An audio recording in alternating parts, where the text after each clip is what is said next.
लखनऊ तक news channel में आप सभी दर्शकों का स्वागत है। आइए नजर डालते हैं आज की कुछ खास खबरों पर। नगर पंचायत करहल अखिलेश यादव की विधानसभा करहल में अपनी प्रत्याशी का चुनाव प्रचार करने पहुंचे। ओपी राजभर मीडिया के सवालों पर बोले, अतीक अहमद का मामला 2024 में क्या गरमाएगा? फिलहाल तो सुप्रीम कोर्ट में गरमा रहा है। 2 शूटर मर गए और 3 नए पैदा हो गए, और वो भी सरकारी ब्लैक कमांडो से भी ज़्यादा तेज हैं। एक सवाल पर बोले, मैं सिर्फ शिक्षा, गरीबी, रोजगार और किसानों की बात करता हूं। अन्य सवालों पर सपा भाजपा पर हमला करते आए नजर। एक सवाल पर बोले, दूसरा मोर्चा बना नहीं, तीसरा कहां से बन गया? सपा का गढ़ आजमगढ़ था जो ख़त्म हो गया है, और मैनपुरी भी हम ख़त्म कर देंगे। करहल में अपनी पार्टी की नगर पंचायत प्रत्याशी के प्रचार के लिए पहुंचे थे ओपी राजभर। बाइट ओपी राजभर। करहल बता रहे हैं, क्या उद्देश्य है? देखिए, स्थानीय निकाय चुनाव चल रहा है, उसी में प्रत्याशी हमारे राजकुमारी कश्यप जी यहाँ चुनाव लड़ रही हैं। इनके चुनाव प्रचार में हम इधर आए हैं। किसके साथ है? जैसे कि आप अभी हमेशा कहते रहिए कि जहाँ सम्मान मिलेगा वहाँ जाएंगे। भारतीय जनता पार्टी में आप रहे, सम्मान नहीं मिला, आपने छोड़ दी। समाजवादी पार्टी में आए, सम्मान नहीं मिला, छोड़ दी। क्या ओम प्रकाश राजभर को अभी तक सम्मान नहीं मिला? जो अपने सम्मान की लड़ाई हम नहीं लड़ते हैं, अधिकार की लड़ाई लड़ते हैं। देश एक है, संविधान एक है, प्रधानमंत्री एक, राष्ट्रपति एक, तो शिक्षा 2 तरह की क्यों?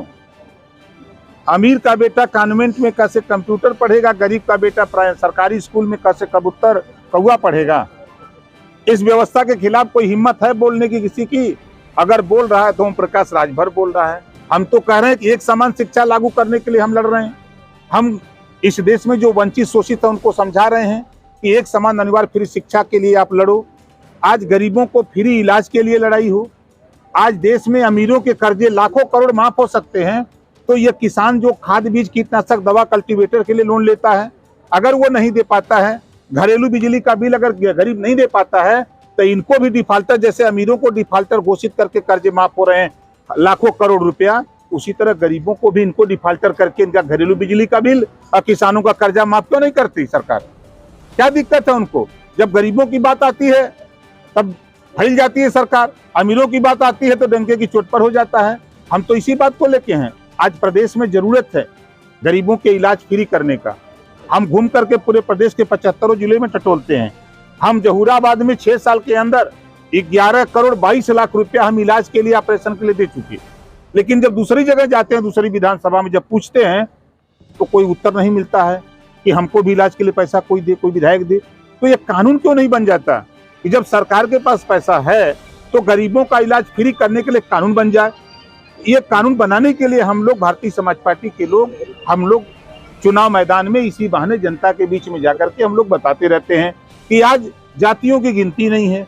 आज हम जहां खड़े हैं करहल, आज इस इलाके में मैनपुरी जिले में कश्यप के वोट की गिनती नहीं, एटा, इटावा, कन्नौज गिनती नहीं, आज फर्रुखाबाद, फिरोजाबाद गिनती नहीं। तो इन जब जातियों की गिनती नहीं है, आज नाई, गोंड, पाल, प्रजापति, कुम्हार, बिंद, केवट, मला, आरा, कर्क, बंसी, बंजारा, बहलिया, खंगार गिनती नहीं। जुल्हा, दुनिया, अंसारी, शेख, सैयद, पठान, चौहान, ठाकुर, ब्राह्मण, बनिया, लाला गिनती नहीं।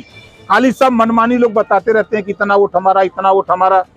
तो जो राजनीति में स्थापित हो गया है वो तो राजनीति कर रहा है, और जो राजनीति में नहीं प्रवेश किया वो बेचारा अभी घर बैठा हुआ है।